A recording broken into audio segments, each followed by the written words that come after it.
میگویند عشق خسرو و شیرین با نگاه شروع شد، اما هیچ کس نگفت با خون تمام شد. در روزگاران کهن خسرو پرویز، پادشاهی جوان، خوش‌چهره و مغرور، در دل خود آرامشی نمی‌یافت. روزی آوازه دختری از ارمنستان به گوشش رسید، دختری زیبا، پاکدل و لطیف به نام شیرین.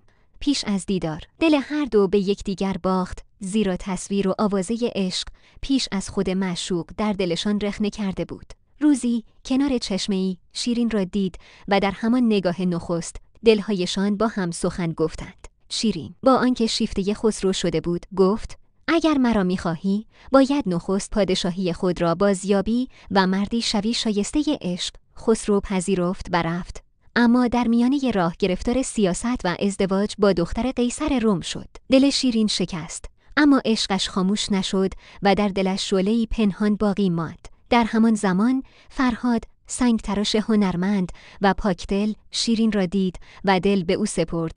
او نه پادشاه بود و نه ثروتمند، تنها دل پاکی داشت و تیشه‌ای در دست، اما عشقش پاک بود. خسرو که از عشق فرهاد با خبر شد، از حسادت به او نیرنگ زد و گفت: اگر کوه بیستون را بشکافی و راهی بسازی شاید شایسته وصال شوی.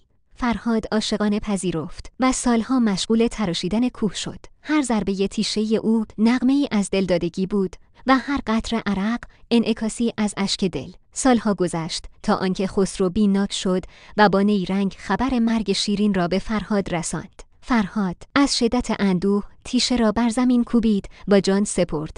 شیرین از وفاداری فرهاد آگاه شد، بر مزارش گریست. سرانجام خسرو و شیرین پس از سالها رنج و دوری به هم رسیدند. اما وصالشان کوتاه بود. پسر خسرو شیرویه پدر را به طمع تاج و تخت کشت.